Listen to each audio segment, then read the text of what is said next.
It is 6:32. We do have a quorum. Well, can't say that officially. We are missing one. We're missing one board member, but we're going to go in the interest of time.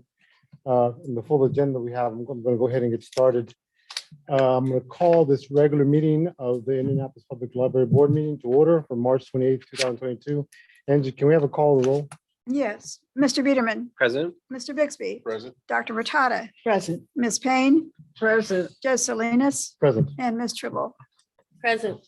Yes, sir, we do have a quorum. Okay, before we get started, I just want to take a moment here and thank John Helling for the dedication that he's had to this library system for the past 6 years, especially the last several months, while serving as the interim CEO during a difficult time. As the climate study has noted, many PL staff members have appreciated the transparency and support that you've shown. And I believe I speak for myself and the board when we say we have appreciated your efforts and clear communication, working with us to keep us informed so we can do our best to serve our staff, the public. We appreciate and that our role is appreciated. John, we wish you nothing but the best in your next endeavor. Thank you.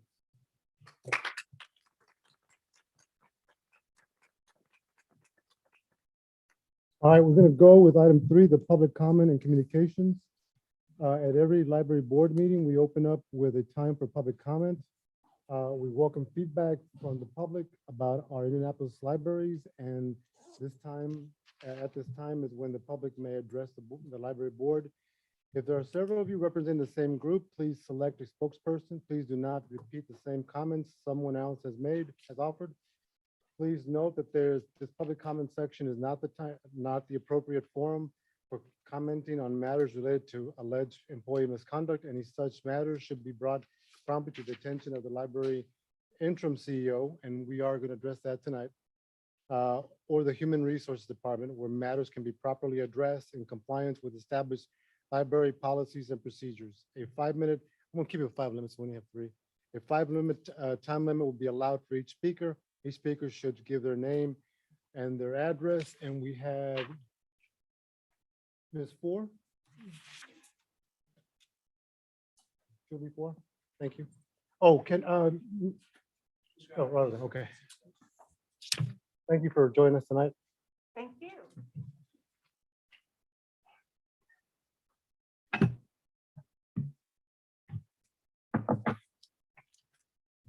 Good evening. I'm Julie Ford. I'm a staff member at the Warren branch of the Indianapolis Public Library. I am here tonight to speak on behalf of the Libraries Union about the 2022 Climate Study Report issued by the Ice Miller Racial Equity Solutions team this past week. First of all, the union would like to thank all of the library workers who took the time to complete the survey. We'd also like to thank those who participated in the focus groups and interviews. The library values the commitment that shows towards transforming the library culture. So thank you. The union membership is still reading and processing the report. We will have further recommendations to put forward at a later date. The union will continue to fight for positive change so that library workers can do what we love, help the people of Indianapolis. We are eager to work with all of those who will be involved in this process of change. Thank you for your time tonight. Thank you, ma'am. Thank you. We need to make some room for TV. Is he coming? He's right here. Yes. Oh, Joe's yeah. on top of it. Yes. TV down there. I'm sorry. Sorry, Reverend, I was focused on others.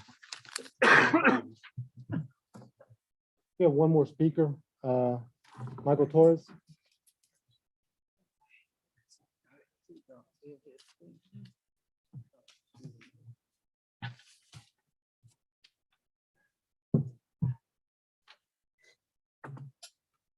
Good evening, everyone. Good evening. My name is Michael Torres. I'm a resident of Brookside Park North. Winning our union means a voice in our workplace and a chance to improve working conditions for ourselves, our colleagues, and those who will follow us for generations to come. Museum archivist and union member Anna Fuhr said in a news release, while the unionization process varies depending on the unionizing body institution, worker demands remain consistent across the board. They want equity, monetary, social, and cultural, and the ability for frontline workers to participate in decision-making. In Maryland, Baltimore County Public Library workers have joined the International Association of Machinists and Aerospace Workers. In Colorado, Denver Public Library staffers formed Denver Public Library Workers United, a union of the Communications Workers of America, Local 7799. Curators at University of Michigan teamed up with an existing campus union, the Lecturers Employee Organization, LEO, American Federation of Teachers, Local 6244 in 2021. LEO is a union for non-tenured track faculty on all three University of Michigan campuses. Employees at the Art Institute of Chicago voted to form a union, formally recognizing the Art Institute of Chicago Workers United. The first major museum union in Chicago will represent 266 Art Institute employees, including art installers, curators, custodians, librarians, and retail workers. A unionization vote at the Associated School of the Art Institute is being tabulated. If successful, 249 academic advisors, administrative assistants, mailroom workers, and other social employees will join an Ascent union under a separate bargaining agreement. These comments and words are from two articles, one in the March 2022 American Libraries magazine titled, "Getting Organized. More library staffers are turning to unions for security and social equity" by Kaz Basler, and a January 22 article from the Chicago Tribune by Robert Chanik that summarizes that library unionization efforts are blooming around the country, taking place in the public, private, and academic institutions of all sizes. I am a public service associate at Central Library with 25 years at IndyPL. Some of my duties are quick reference, customer service, minor collection duties, but mostly all the things that come to the information desk at Central. My years at IndyPL so far have been under 4 CEOs, soon to be 5, and 2 interims. My role as elected president of our union is to respond and support to our members, their grievances, their concerns, and their overall representation. I don't create issues. Rarely can any union claim to speak for all its members, but those who choose to participate and do the work are the core of our local, as in most organizations. Extending our outreach to all our members is a work in progress, as with most organizations. I will always have the best interest of the community through service and its best assets, those who make it all happen. Thank you. Thank you, Mr. Pierce. We'll move on to item D. As we intend to focus this evening's conversation primarily on the climate study results, the library board has decided to forego the reading of electronically submitted public comments and instead place them in the publicly available meeting minutes. Additionally, these comments have been circulated to all board members for their consideration. We started offering online public comments due to the pandemic when meetings were held entirely virtually. With the governor's emergency executive order now expired, we are shifting back to some of our old pre-COVID procedures. In consultation with our legal counsel, we are going back to in-person only public comments, which is what is articulated in our library bylaws. All right, we will go on to approval of the minutes of the executive, regular, and special meetings. Judge Salinas? Yes. Just a quick one. Sure. Comment. Just want to thank Julie Ford from the Warren branch for sharing her understanding and thinking about what we must do with the climate improvement study. And again, Michael Torres from the union is speaking to the equity, social, cultural, and frontline work. Thank you for also sharing national examples of what unions do around the country and their important role for advancing equity of opportunity. Thank you so very much. Thank you, Yes. Judge Salinas. Yes, I appreciate that. And I also offer my thanks to both of the speakers. We move on to approve of the minutes, executive, regular, and special meetings. The regular meeting that was held February 28th is 2022 is enclosed. Is there a motion to approve the minutes of the regular meeting held February 28th, 2022? So moved. Is there a second? Second. Any discussion on the matter, on the minutes? Seeing none, Angie, can we have a call to roll, please? Yes, Mr. Biederman, Approved. Mr. Bixby, Approved. Dr. Matata, Approved. Ms. Payne, Approved. Reverend Robinson, Approved. Judge Salinas, Approved. and Ms. Tribble. Approved. Thank you. We move on to executive session held March 18th, 2022. Is there a motion to approve the minutes of the executive session held March 18th, 2022? So moved. Is there a second? Second. Any discussion on the matter? Seeing none, Angie, can we have a call to roll, please? Mr. Biederman, Approved. Mr. Bixby, Abstain. Dr. Matata, Approved. Ms. Payne, Approved. Reverend Robinson, Approved. Judge Salinas, Approved. Ms. Tribble. Approved. Thank you. Yes. The reasons why I had abstained from that vote is because I was not in attendance due to me being on vacation. All right, we'll move on to the Finance Committee. Dr. Payne. Yes. Carolyn, please come up.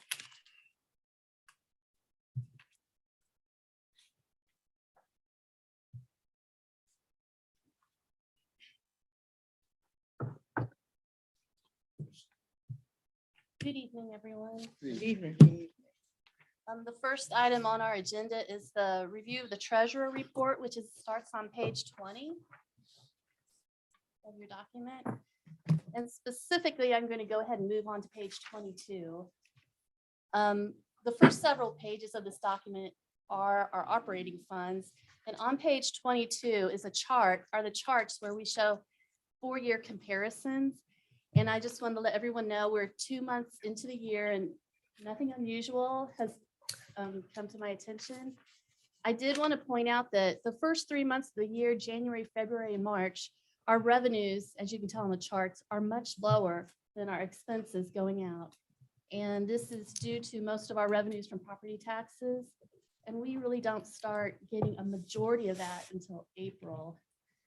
So at the end of December, we did receive a property tax settlement, and that cash carries us through the first 3 months. I just wanted to point that out. And then just to go through the rest of the document, just for your information, page 25 and I'm sorry, not page 25, page 27 and 28 show our cash positions. Page 27 lists our cash balances for all of our funds. Also, page 28 are our investments broken down by the sources where we invest those. And then pages 29 through 36 are the rest of our non-operating funds for you to review. And if you have any questions on those, you can ask. Does anyone have any questions this evening?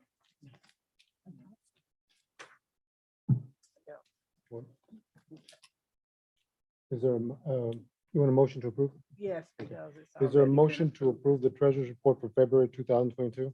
So moved. Is there a second? Second. Any discussion on the matter? Seeing none, Angie, can we have a call to roll, please? Yes, Mr. Biederman, Approved. Mr. Bixby, Approved. Dr. Matata, Approved. Ms. Payne, Approved. Reverend Robinson, Approved. Judge Salinas, Approved. and Ms. Tribble. Approved. Thank you. Just want to say thank you for Carolyn for stepping in and making sure that our operating fund and our allocations are well managed. Very much appreciated. Okay, I'll move on to our second item, which is on page 37. Page 37 is the board action request for resolution 14/2022, which is the Digital Encyclopedia of Indianapolis Task Order 2. We've been in a 5-year partnership with the Polis Center and the Indianapolis Public Library. Both of us are committed to developing the Digital Encyclopedia of Indianapolis into an innovative web-based knowledge platform of Indianapolis, recognized as a legacy project of the Indianapolis Bicentennial Commission. The initial development, launch, and ownership transition from Polis Center to the library was completed from 2019 to 2021. In phase 2, which started January 2022 through December 2023, this is covered by the Task Order 2 under the master agreement between our library and Indiana University on behalf of the Polis Center. Under this task order, the Polis Center will develop the technical infrastructure, which will include designing, testing, and integrating new features into the operation website, as well as continue the appropriate knowledge transfer and assistance to the library's technical staff, while the library reviews old and new content. This task order 2 is funded from grants from both the Allen Whitehill Clues Charitable Foundation and the Indianapolis Foundation Special Library Fund.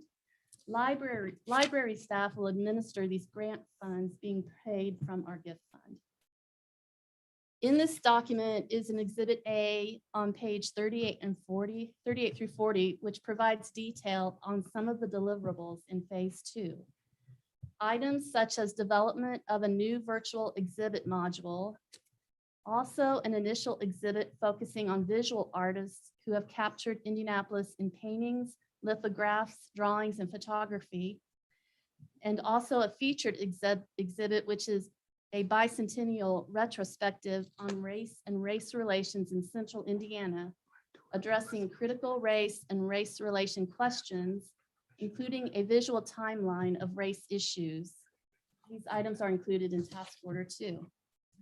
Also in this exhibit is a detail on the expenditures that will be paid to IU as part of the Task Order 2. I want to let you know the Finance Committee had made a motion to approve this resolution as amended, subject to change being worked out by council to proceed out of committee for the regular board meeting. And these changes were made in the document you're looking at. Are there any questions? Of course. I reviewed this carefully and I understood that we would be paying $100,000 to a former employee. I know Dr. Bodenhamer from many years of working with him.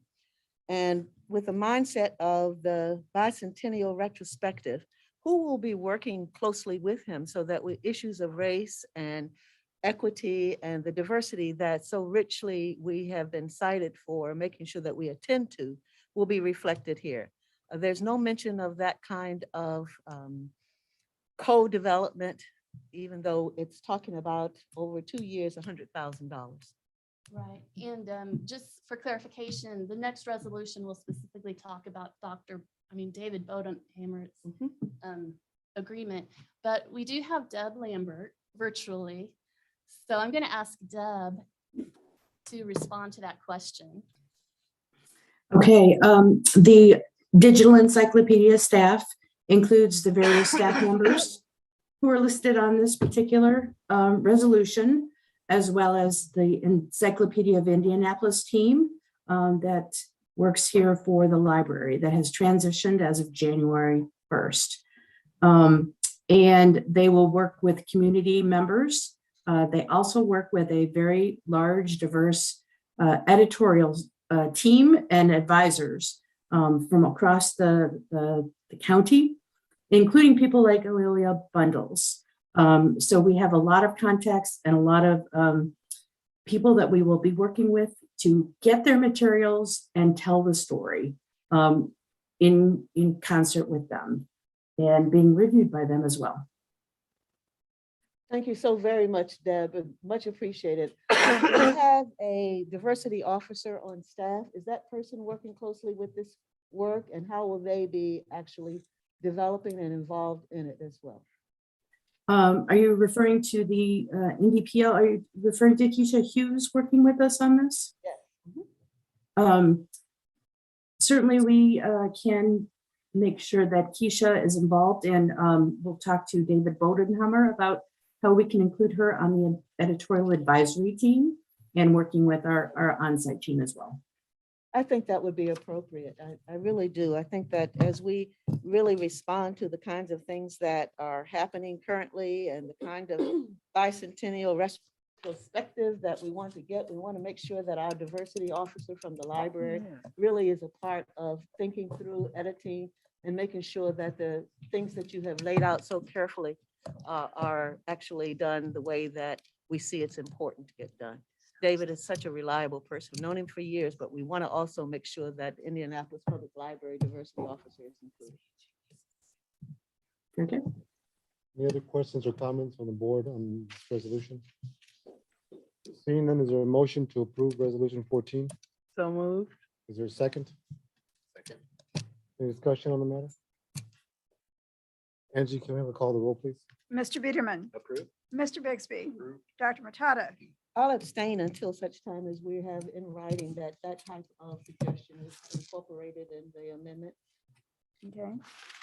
Ms. Payne, Approved. Reverend Robinson, Approved. Judge Salinas, Approved. and Ms. Tribble. Approved. Thank you. Our last item on the agenda for Finance Committee is is on page 43. It's the board action request, Resolution 15, 2022, for the consulting agreement for the Digital Encyclopedia of Indianapolis with David Bodenhamer. The development of the Digital Encyclopedia of Indianapolis in partnership with the Polis Center continues to be led by the founding creator and ongoing editor-in-chief, David Bodenhamer. The master agreement, as well as all grant proposals, specified the continuation of his role as editor-in-chief on a consulting basis. After his retirement from IUPUI and the Polis Center, Mr. Bodenhamer will perform duties as listed to assist in the continued development of the project over the period of January 2022 through December 2023.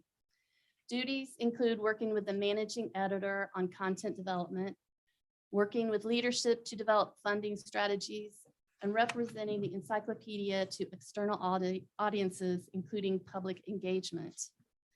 And this agreement is funded from the grants, as previously mentioned, and they will be administered by the staff and dispersed from our gift fund. And also the Finance Committee approved this resolution to proceed forward to the regular board meeting. Are there any questions on this resolution? I just want to ask Dr. Matata, would you like for Deb to bring you in writing after she has talked with Keisha to make sure that That will co-development. happen? Absolutely. I think that would be important. Thank you, Carolyn. And a special note of thanks to the Clues Foundation for supporting this effort Yeah. and donating the funds. Deb, if we could make sure that that happens as a part of the agreement for David, that would be incredibly important. Thank you. Deb. President Salinas, should we make an amendment to make sure to the motion, to make sure that that's included, or? Well, if you Or want do to we make an have to amendment, do that's that? fine. We need a motion in a second. Right. If you want to do that, that's fine. If you think that, I think it'll happen, so, if you think it will happen, then we don't need it. It's up to you. yeah, we won't need an amendment. Any other comments? And if it doesn't, we can always revisit this. This is not, I mean, it's gonna happen, okay? Is there a motion to approve? Any other questions or comments from the board on resolution 15?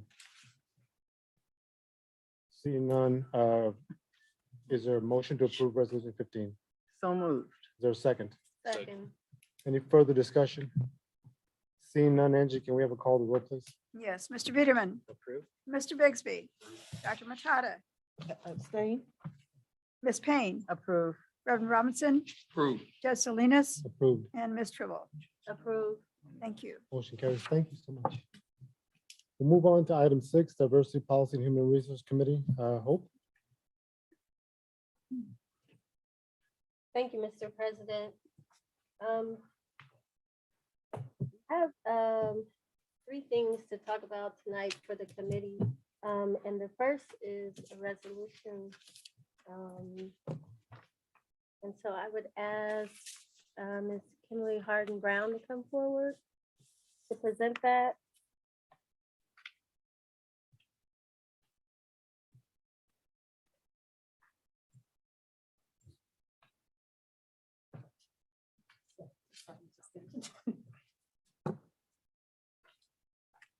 Hello, good evening, everyone. Good evening.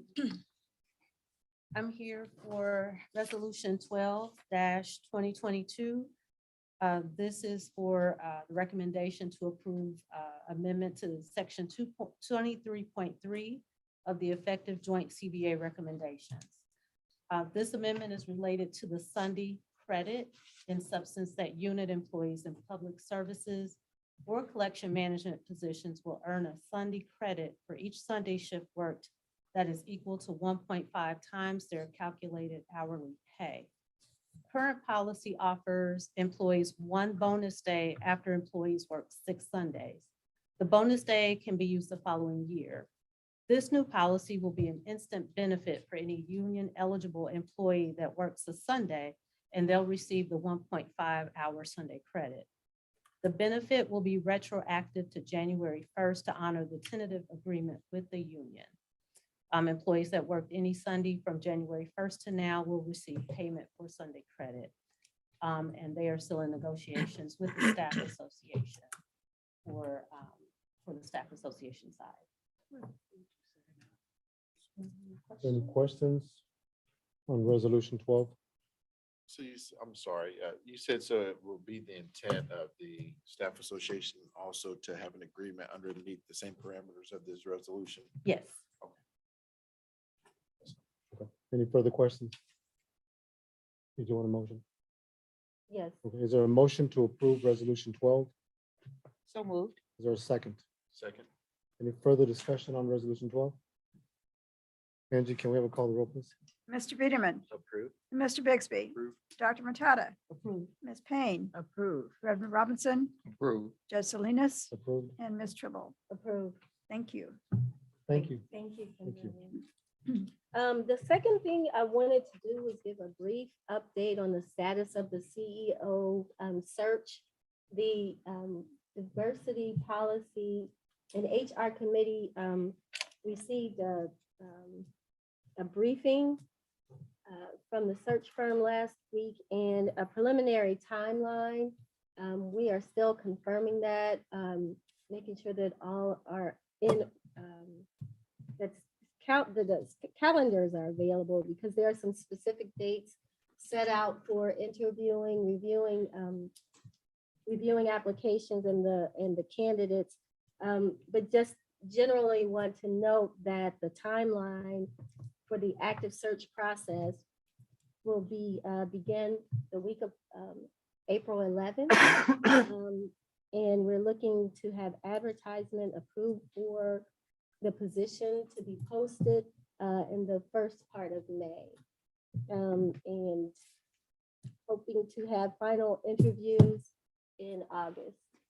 So we are at this point on track, pulling together a representative and diverse search committee, and working with our area resource managers to identify library patrons who can participate along with staff.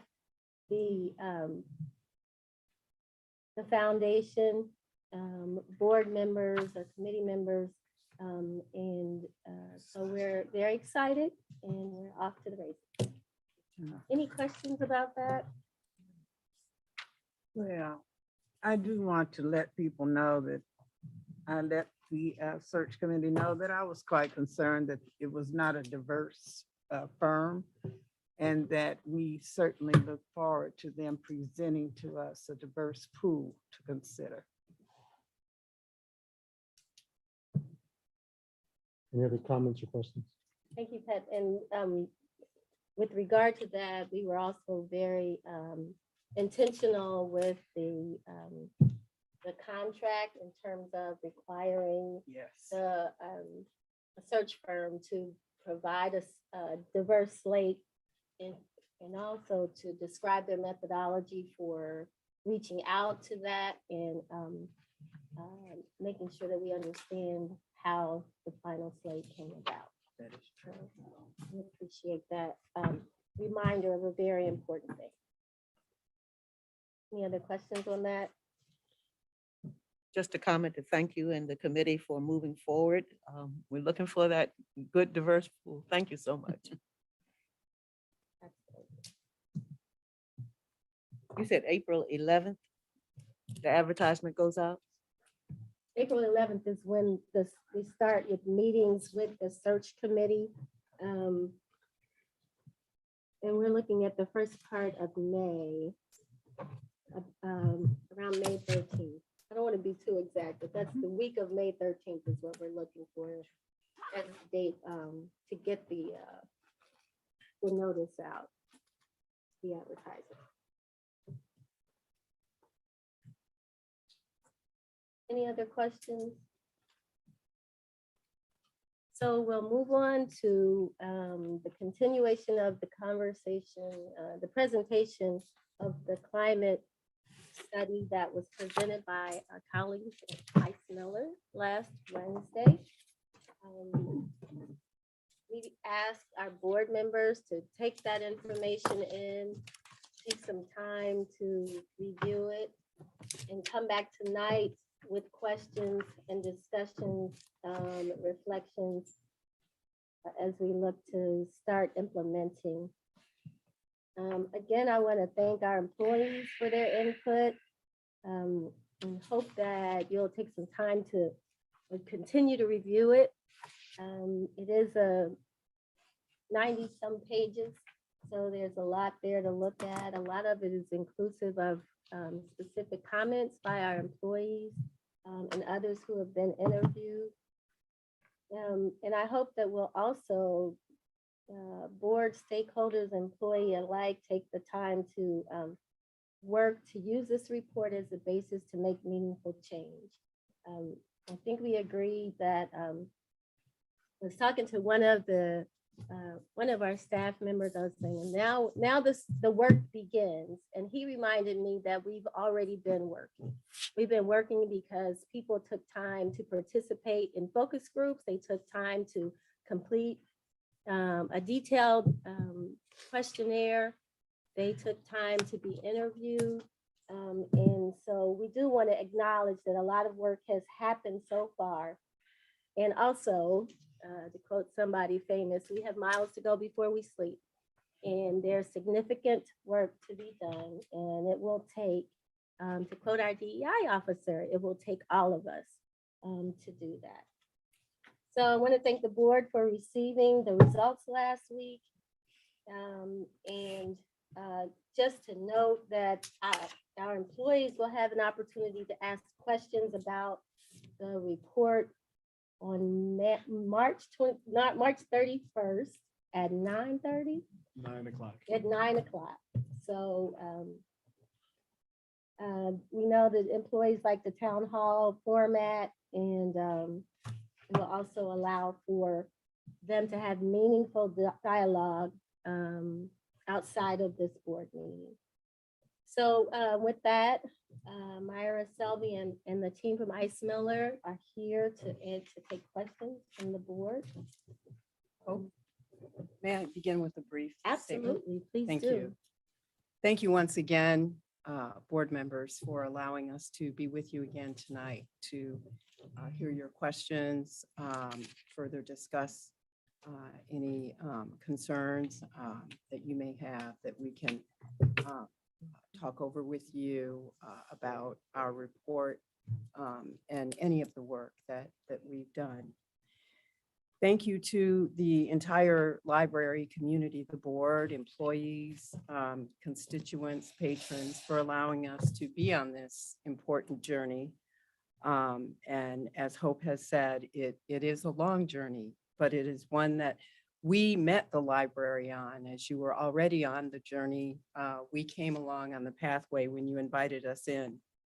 Employees especially were important as they participated with us in surveys and focus groups, willing to share their experiences, willing to share, in some instances, their pain. And we are deeply appreciative of that, because that is what matters. That is what all of this work is about at the end of the day. In our focus groups, every single one of them, we ask this question: why do you stay at the library? After asking how long everyone has been at the library. And of course, we heard of 10 years, from months to decades. And the same question was asked, why do you stay? And again and again and again, the answer, I love the library. Or I enjoy my job. Or the library is essential to our community. Comments like that rang out again and again and again. And I know that the board is aware of this, but I wanted you to know that we heard it over and over again when we asked the question in those focus groups. We'd like to begin this evening by addressing some questions that have reached us since our presentation last week. First, why focus on race?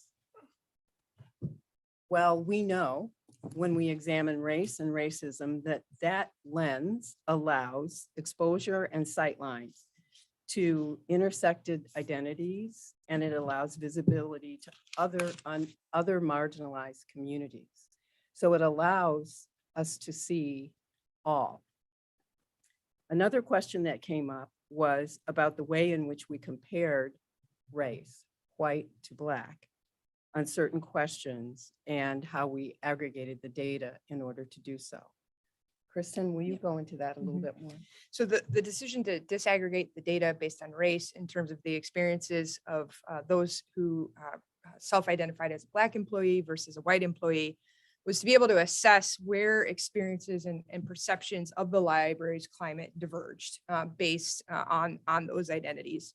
And we know that the inequitable climate and the concerns raised by employees harms all, regardless of race. The climate harms all, regardless of race or other intersecting social identities. But we thought it was important to be able to show where that divergence existed based on the survey data that was reported. And again, Kristen, would you remind us about the data and how we will be reporting it to the library? So as you saw in the presentation, as well as in the written report, we grouped the data for directional purposes and a snapshot based on that 5-point Likert scale. We will provide the full data set to the library for additional analysis in order to, again, extrapolate that 5-point Likert scale, as well as being able to analyze the data using additional self-identify information that employees provided. So for example, by gender, by work group, or by tenure. So have the ability to slice that data in various ways to deepen your understanding and the analysis there as it relates to charting the course forward. We were also made aware of a concern, and it was a concern about a survey comment from an employee during the presentation concerning transgender identity. We'd like to give you more information about that this evening as well. Kristen? Yep. So the comment as it related to employees asking this individual private information regarding their gender transition. We included that in the climate study, and as you saw, the report did not include any identifying information related to that individual.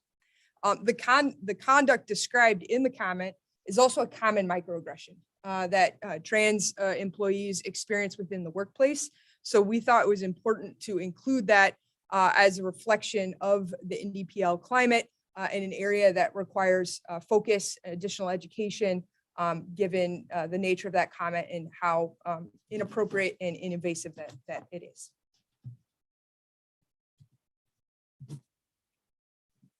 So finally, what is next?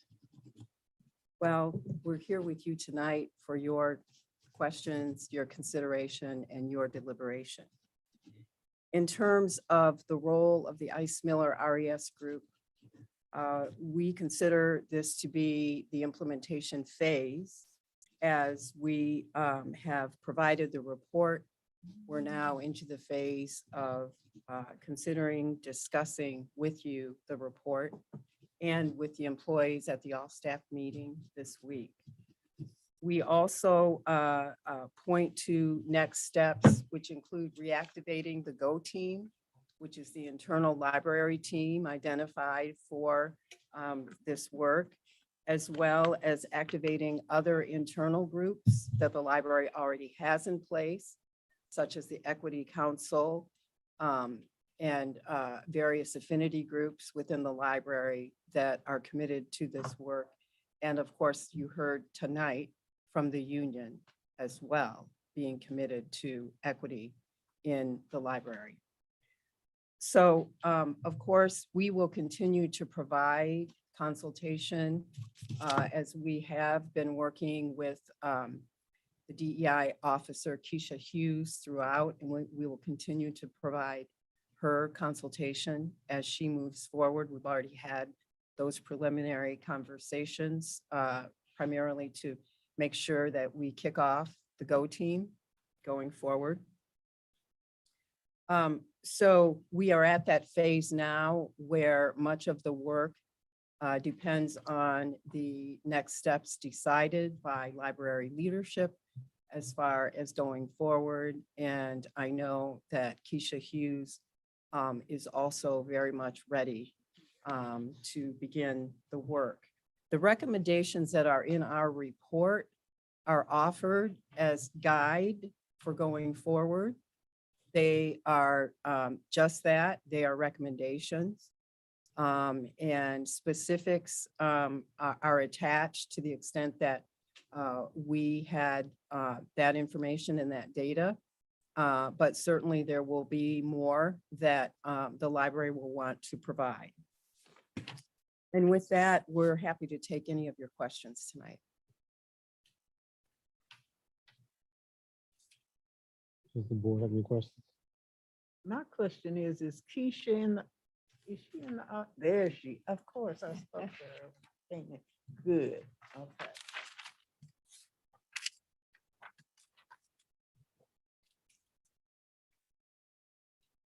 I have a question. Why did you feel it was necessary to explain the comment on trans? Did someone speak to you about that, or was it just something to give additional information? Thanks, Dr. Payne. We were given information about about there being concern Okay. about the comment. Yeah.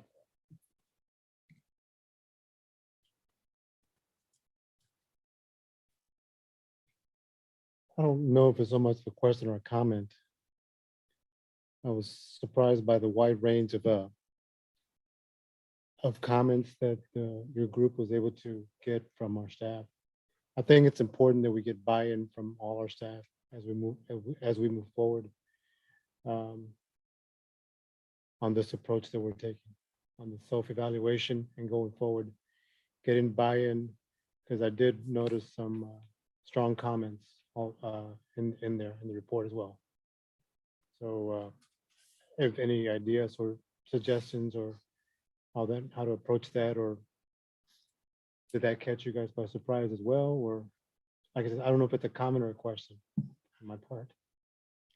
So are you referring, Judge Salinas, to the comments resisting the notion of moving toward racial equity? Yes. Right.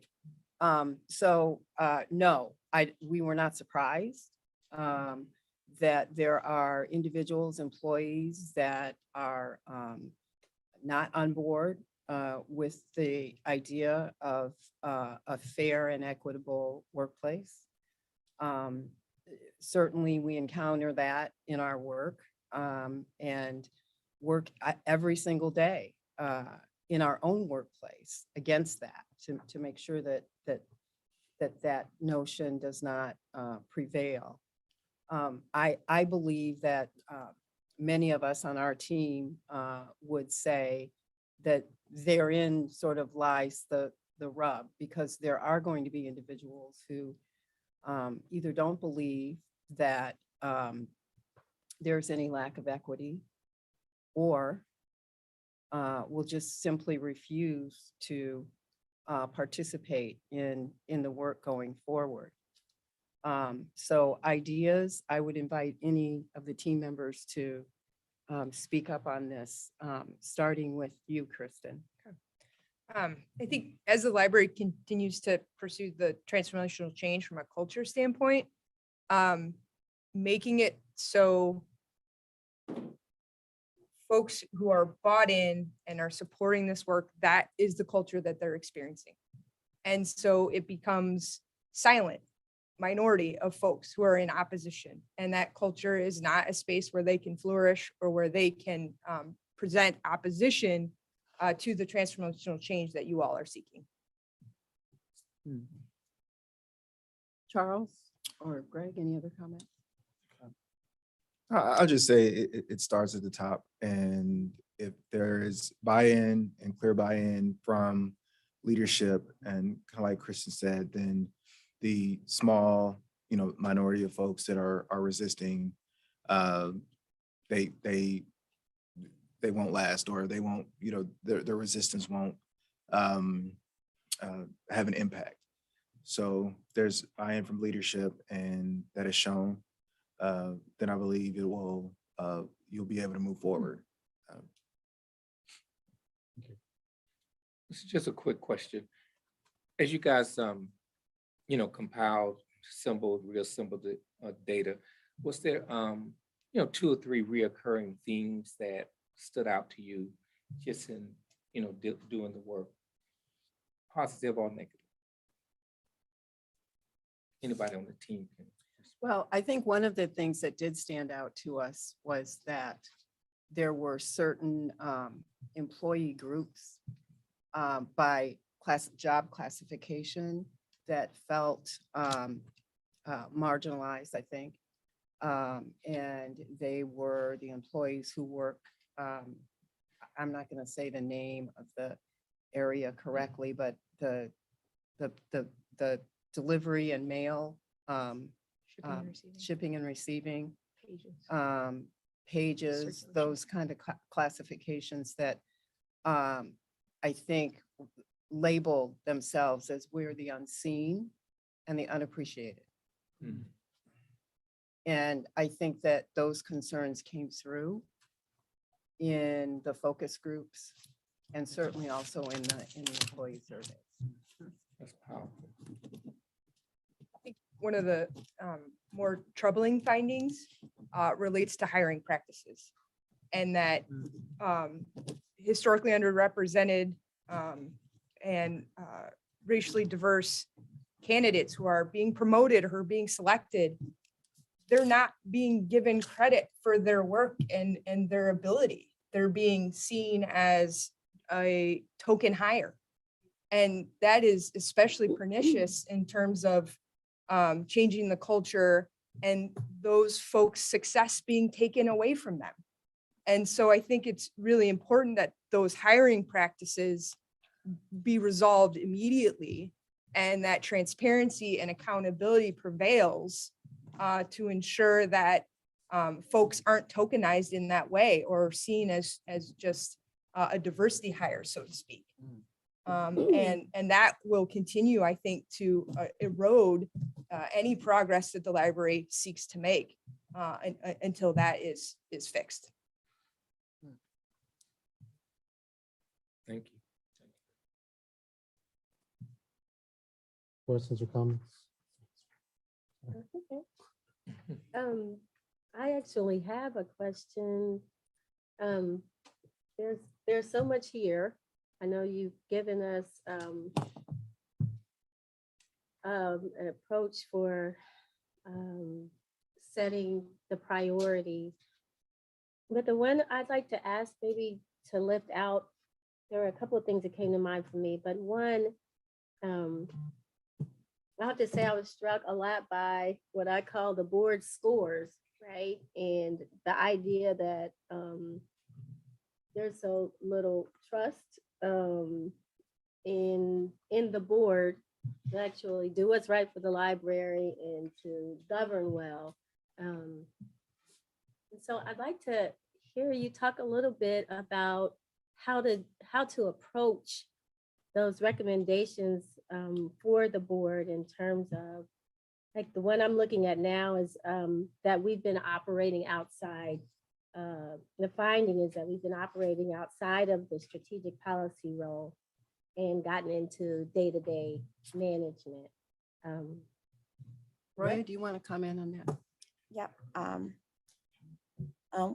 That comment came from reviewing in the public trust manual. So we would refer the board to go back and revisit in the public trust manual where it. They They're can't saying, hear they're you. saying they can't hear you. Can you Oh, speak up? Just a little bit? That comment regarding the board kind of operating outside of its strategic policy making role and into day-to-day management, that came from in the public trust manual. And so we kind of, we suggest that the board go back to revisit in the public trust manual where it talks about specific roles for the CEO versus the board as a whole. And so we also recommended that the board adhere to a chain of command, as it is the director is the only employee that should be reporting to the board. And all of the other employees report up to the CEO. So individual complaints shouldn't really be handled through the board. That should go through the library's grievance procedure or to direct supervisors. And we drafted some scripted language that the board might use if they get individual complaints. And so that draft language is, thank you for contacting us regarding your concerns pursuant to the board duties prescribed in the trust public manual. The board may not resolve individual complaints, which should be handled through the library's grievance procedures or your direct supervisor. Rather, the board is responsible for carrying out strategic and policy decisions that impact the entire library system. As you know, board meetings are open to public comment, and we encourage you to bring any concerns to our attention. The board might consider agreeing to such comments during the public meetings, and thank you for your continued service to the library. So just going forward, that it's handled in a more formal way.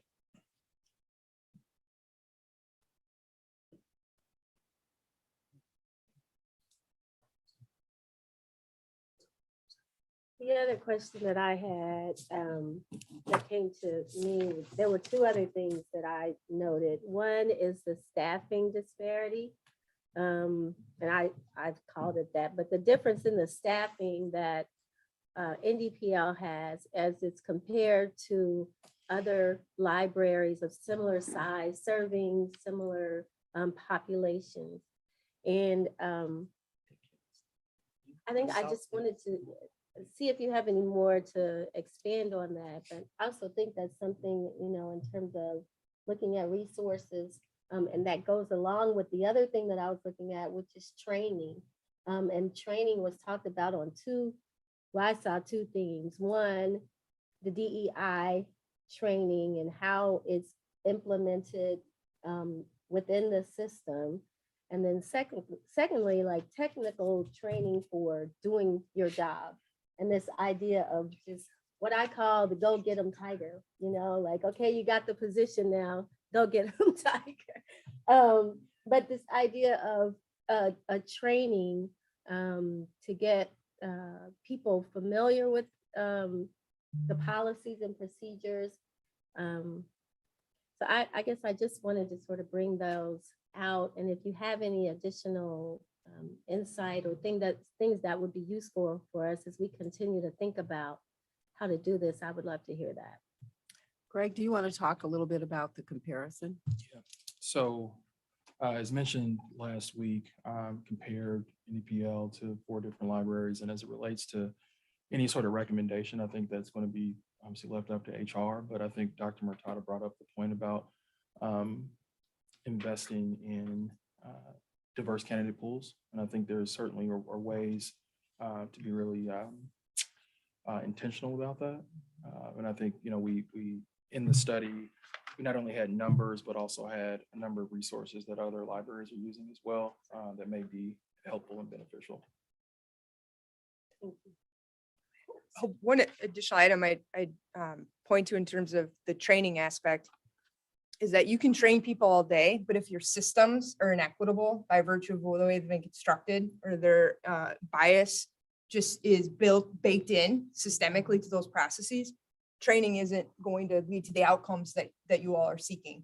So I think you need to think about the various HR systems that were discussed in the report. How do you redesign those in a way to ensure equity, to interrupt bias, to mitigate how bias could surface in addition to the complementary training? And so focusing on changing systems, you hope you can change people But to Judge Salinas' earlier point, there are going to be folks who are resistant, but if we can make the systems and the processes more bias proof, it will lead to hopefully better outcomes.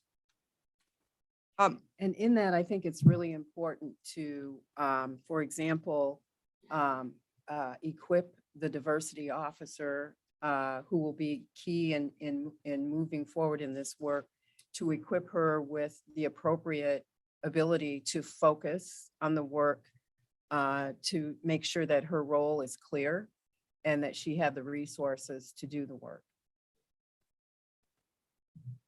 As a single practitioner, she can't be all things to the organization. And so prioritizing the internal focus versus the earlier discussion amongst the board in terms of an external focus on a collection and what's curated within the library. Stretch that person too thin and it's just diminishing returns. And so adding more resources, or as Myra says, clarifying her role to what is really going to be essential to moving the library forward as it relates to the findings of the climate study. I guess along with that would be listening to what she says she needs to do the job. Right, and I think that is one of the ways in which we sometimes allow people to be, you know, I think segmented into roles where they get siloed. For example, if it is helpful for the diversity officer to actually have an eye to a special effort that's happening on the collection side, there could be room for that. That could be important for the diversity, equity, and inclusion efforts. But it would also be important that that be coming from the diversity officer, clarifying what she needs, what would be helpful for her role, what would help in the work. And I think too many times we see organizations that don't listen, to your point. And it's everyone's job. It needs to be everyone's job within the library to advance this and not solely on one person's shoulders.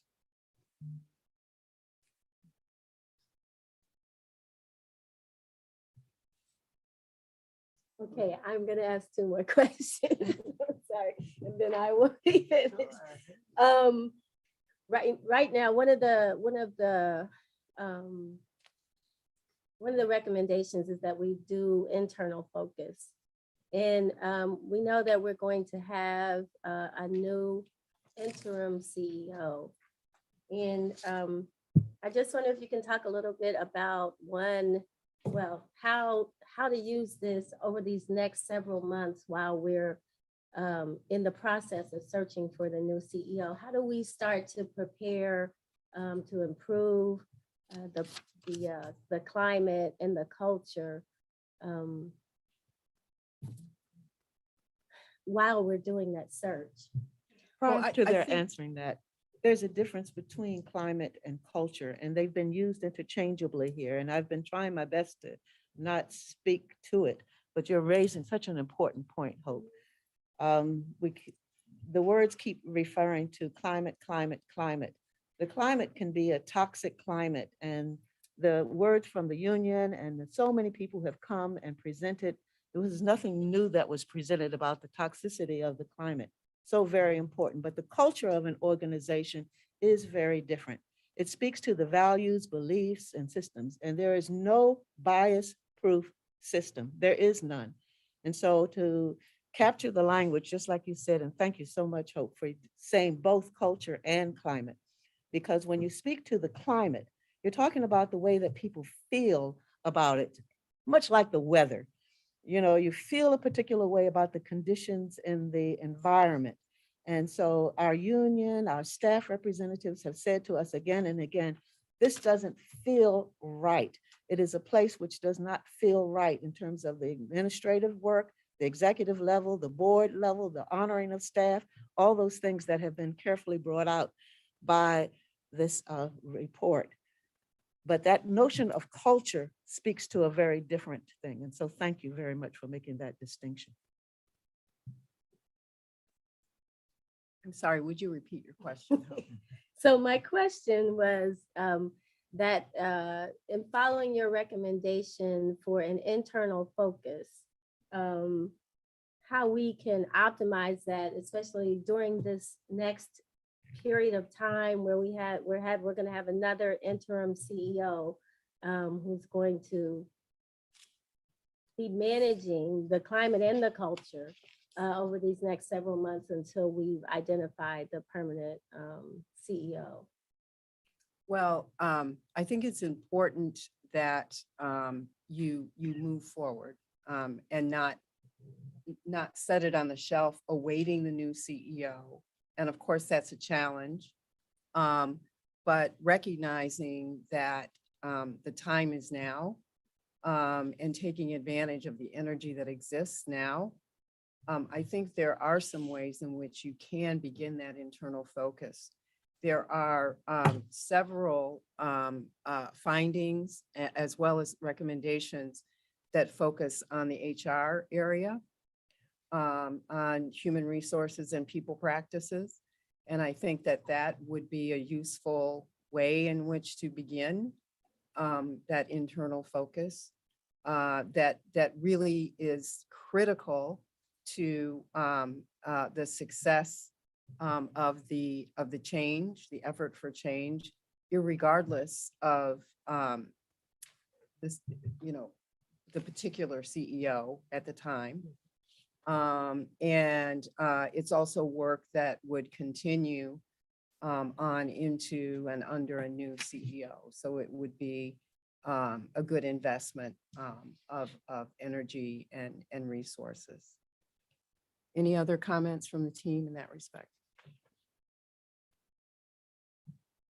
And then the final question that I have is, how do we leverage this best during the CEO search?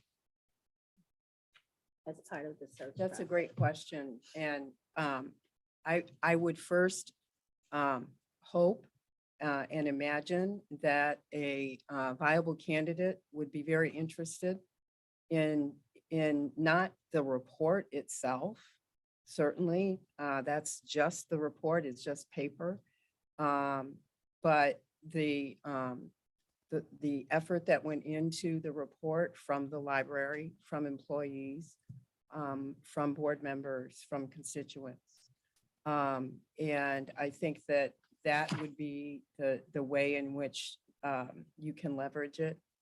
And also to expect that a viable candidate would have his or her own ideas about moving forward and leading the change process, leading the change.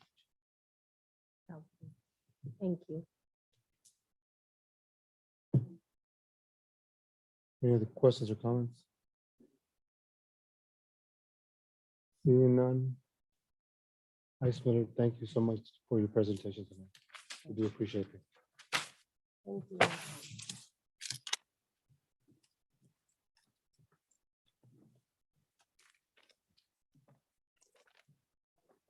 Next item on our agenda, item 7, Finance Committee. Vice President. Facilities Committee. I don't know, sorry about that. Facilities Committee. We didn't have any. No reports? All right. No, item 8, the Library Foundation update, Reverend Robinson. Thank you, President Salinas. Every month, the Library Foundation provides an update to the Library Board. Foundation launched its inaugural annual fundraiser, Circulate, Night at the Library on Saturday, March 12th, and more than 300 guests attended and over $85,000 was raised through sponsorship, ticket sales, silent auction, and donations. Many thanks to all library trustees and staff who supported the event. The foundation thanks 148 donors who made gifts last month. Following are our top corporate and foundation donors. If you should have an opportunity to thank these donors, we would be grateful. BKD LLP, Harrison Center, J.P. Morgan Chase Foundation, Lilly Endowment, Madeline Berg Cohen and Biederman, Myers, Meridian Investment Advisors, Smith Associates. This month, the foundation is proud to provide more than $85,000 to the library. Examples of major initiatives supported include On the Road to Reading, Central Authors Engraving, Bilingual Storytime, and Career Center. Thank you, President Salinas. That ends my report. Thank you so much, sir. 85,000. Any questions? Wonderful. Yeah, 85,000. Very good. We'll move on to the report of our interim CEO. No? Thank you, Judge Salinas. We only have one item on the interim CEO's report this month. We don't have any staff presentations in the interest of keeping the agenda free for the climate improvement process Q&A in case the board wanted to take a lengthy amount of time for that. So the only item we have on the report this month is the normal resolution regarding finances, personnel, and travel. This is the one that says which employees are going to which trainings and which conferences, comings and goings into the organization and things of that nature. So if there are any questions, I'm happy to answer them, but it's the standard report this month. Any questions from the board? Just clarify. It's the one that circulated this afternoon. Sure. And there was an update to this report that was out this afternoon. So if you have that new document, you have the up-to-date report. Is there a motion to approve resolution 16? So moved. Is there a second? Second. Any discussion? Just real quick, Yes, sir. just a specific line item I have to abstain from is 75716 in the register of expenses. Okay. So we'll show your vote will be abstaining on that particular item. Yeah, just that one. Okay. Any further discussion? Angie, can we have a call to roll, please? Yes, Mr. Biederman, Approved. Mr. Bigsby, Dr. Matata, Approved. Ms. Payne, Approved. Reverend Robinson, Approved. Judge Salinas, Approved. and Ms. Tribble. Approved. Thank you. Can I ask a question? Of course. In the document, I was looking back to try to see where in the document it was. But it talked about the base salary for pages. I think it was like $10 an hour. That was the old base. That was the old base. Yeah. Where are we moving to now? 1250. And I know $12.50. in conversations I've had with Tisha and Carolyn, we're looking at doing better than that next year, but we haven't formalized that yet. Thank you. I was amazed You're welcome. at how long it is and how we need to actually address that as an equity issue. Yes. What you have reminded us of so thoughtfully, John, is that it's very hard to keep excellent employees when we can't compete with people with libraries in other states and even around the region. Absolutely. So thank you, John, and I appreciate the move toward increasing the salary for equity. You're welcome, Dr. Matata. Any other questions or comments on the interim CEO report? Seeing none, we'll move on to, there's no unfinished business, but we do have one item under new business. As I mentioned earlier, John Helling's last day as interim CEO will be April 1st. So his board will be moving forward on a resolution this evening to name a replacement for the position of interim CEO. The resolution that the board will consider tonight is for the interim CEO position, not the permanent position. As was stated earlier, by Hope, that opening is being handled and vetted through a different process that will start soon, as Hope outlined. It is my hope that moving forward with our interim CEO, the board and all our staff will come together and continue to work for the good of the library and the community it serves. Is there a motion with respect to the resolution for the new interim CEO, resolution 17? So moved. Is there a second? Okay. The board has been given a hard copy of the resolution. I'm assuming, or I need to ask any additions or corrections on that resolution. Seeing none, any discussion? Seeing none on resolution 17. Angie, can we have a call to roll, please? Yes, Mr. Biederman, Approved. Mr. Bigsby, Dr. Matata, Approved. Ms. Payne, Approved. Reverend Robinson, Approved. Judge Salinas, Approved. and Ms. Tribble. Just a question, did we, I'm sorry if I missed, did we name? We did not. The resolution name is to name Michelle M. Hayes as our interim. There was, Ms. Tribble, there was a hard copy in your place when you Oh, sat yeah, down no, to see. I Okay. see it, but there are other people here and we're Okay. voting on it and Yes, I I don't think they have apologize. any idea. I moved kind of quick. It is a resolution to name Michelle M. Hayes as interim CEO. Thank you, approved. All right, the motion carries. I will invite Ms. Hayes forward if she wants to say a few words. To bring her up. He's just bringing her up. You're absolutely right. Hope.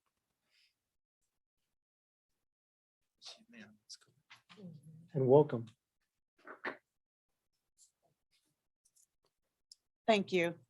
I appreciate the board giving me their confidence that I can help to lead and motivate and shepherd and hopefully to start the healing process for our system.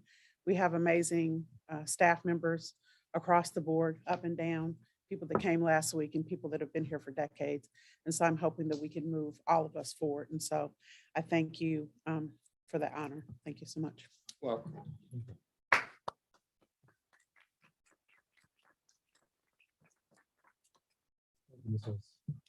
All right, item 12, future agenda items.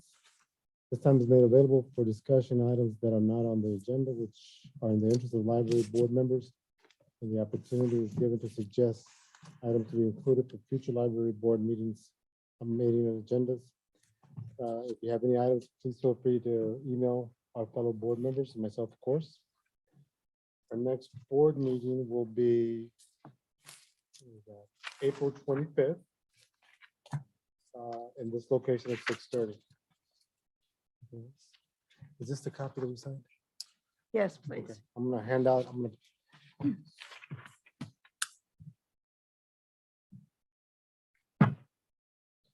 With that, I call the meeting. Well, is there a motion to end the meeting? So moved. Second. Second. The meeting